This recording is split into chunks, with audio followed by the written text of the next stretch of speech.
Alright, today we're going to be doing column chromatography, and we have acquired some maple leaves directly off the tree. They begin to mold. I don't know if this will affect the process, but we shall see. So the first step, we need to get rid of the stems and grind it up with sand and sodium sulfate to dry it.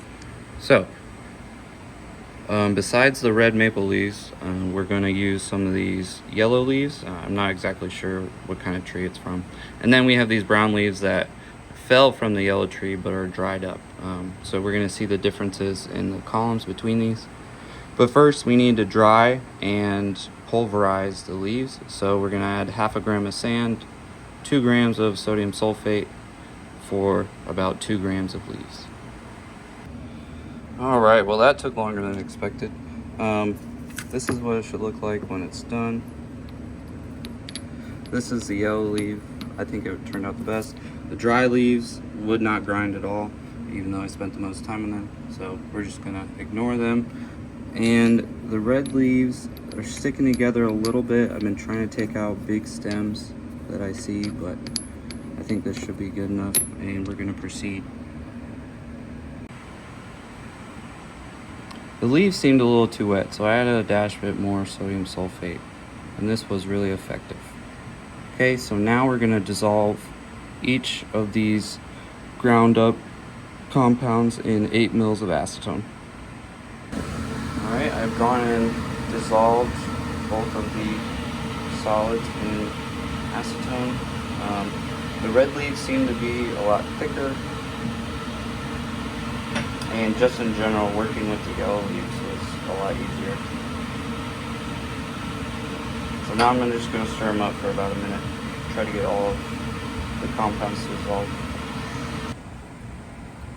So I've decanted the acetone into a beaker.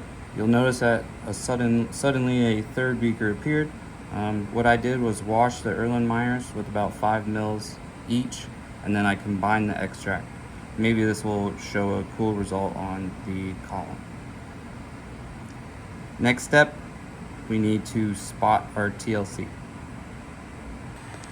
Next, what I'm going to do, because we need to take a crude spot for our TLC, I'm just going to take a capillary tube and have a sample set aside so I can explain that more in depth towards the end of the experiment.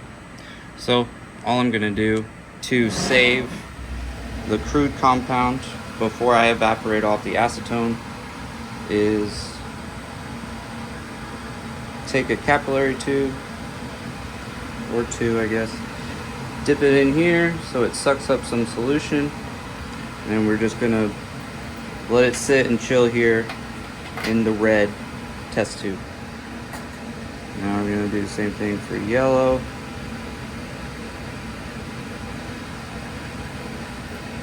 And orange. Then we can have those for later. And if it evaporates for some reason, you can always add a drop of solvent to redissolve whatever's there. Now I'm just going to blow some nitrogen over the beakers to evaporate the acetone. You won't have nitrogen, but I'm doing it to be extra careful in case some oxidation occurs with just air. Here's an easy way to set up the airflow. Make sure that your hood is closed when you do this so you don't end up breathing in a bunch of acetone vapors. Now, this monster pipette is what we're going to be running the column in. So the first thing we need to do is plug the bottom. Your procedure says use cotton or cotton wool. I, in the past, have used chem wipes, so the first thing we need to do is plug the holes of the column. These monster pipettes will be our columns today. You can use either this cotton wool or a chem wipe. I'll do one of each just to see if there's a difference. And easiest way to do this is to either use one of the wood dowels or just one of these long pipettes to stuff in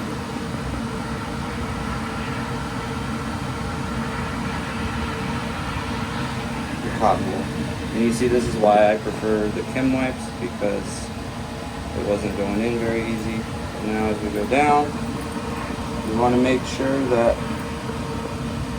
it's down to this point at least, but we don't want to pack it so tight that nothing can get through. I might have used a little too much as well. Now we are going to add silica gel until we're about 3/4 full. You need to be very careful with this because you don't want to get lung cancer. So this dust, if you breathe it in, is very bad for you. Oh, and if you're wondering, an easy way to do this is to pour some silica gel on one of these little papers right here, and then a fold down the middle will create somewhat of a funnel, and then you can pour it in through the top. To reiterate safety, you need your glass pane in front of you, and you put your hand around the glass pane to protect yourself from the silica particles. I've now added a tiny layer of sand to protect the silica, and when running these columns, it's imperative that we have it as close to straight and vertical as possible. That way that the compounds don't run askew. And also, if you tap lightly, you can get your silica gel to somewhat level out. But I can see right here that it's slanted this way a bit, so I'm going to move my clamp before I get started. After evaporation, this is what our different samples look like. So next we're going to add 1 ml of hexanes, get the column ready, and then load our sample. So here's how we're going to run our column. We're going to add hexanes until this is fully wet, and we want to make sure there are no cracks in it. We don't ever want to let the column run dry. And once we have fully done it with hexanes, and just hexanes by itself, we're going to add our solution of our starting material in on top of the sand. Before we do that, we want to lower the level till it's just touching the sand. We will load our compound.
when taking samples, before you dot it on your paper, you want to get rid of some of it.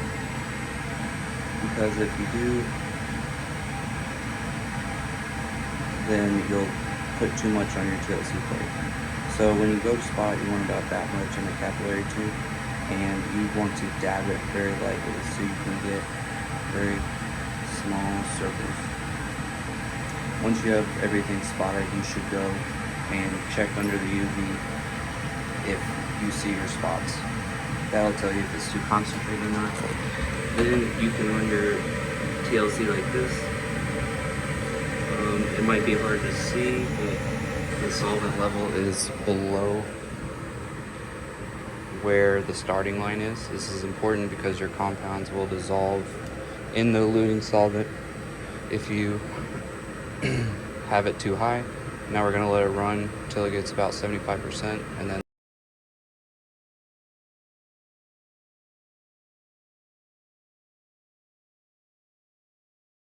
okay, so looking at our TLC, we can see 3 distinctive spots in the crude and then some junk up with the solvent front.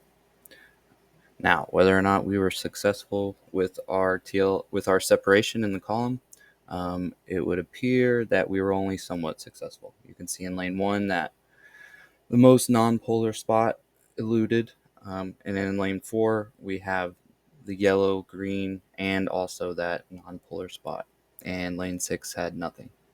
So based on these results, we were not completely successful in separating our compounds.